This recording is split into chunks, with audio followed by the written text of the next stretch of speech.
We are just hours away from President Trump delivering his State of the Union address. Eyewitness News reporter Tim Caputo here with details on what the president is expected to focus on. Tim. Rachel, John, the economy top of mind for just about every American, and that includes President Trump, who is expected to tout what he calls economic strength, despite a major Supreme Court loss on the tariffs, a market tumbling, and a high disapproval rating specifically on the economy.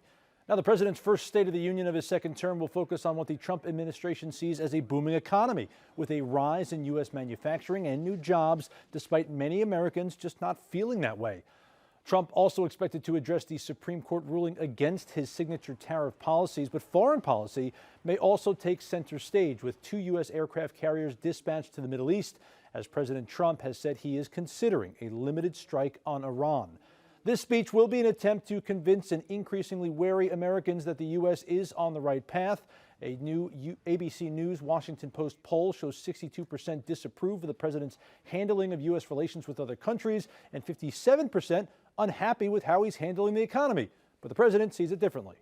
So we have a country that's now doing well. We have the greatest economy we've ever had. We have the most activity we've ever had. I'm making a speech tomorrow night, and you'll be hearing me say that. I mean, it's going to be a long speech because we have so much to talk about.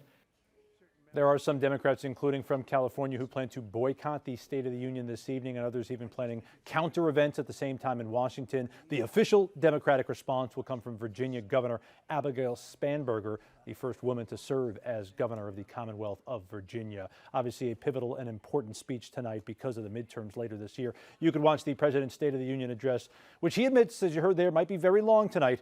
You can watch right here on ABC 7 and wherever you stream ABC 7 Los Angeles. Live in the newsroom, Tim Caputo, ABC 7 Eyewitness News.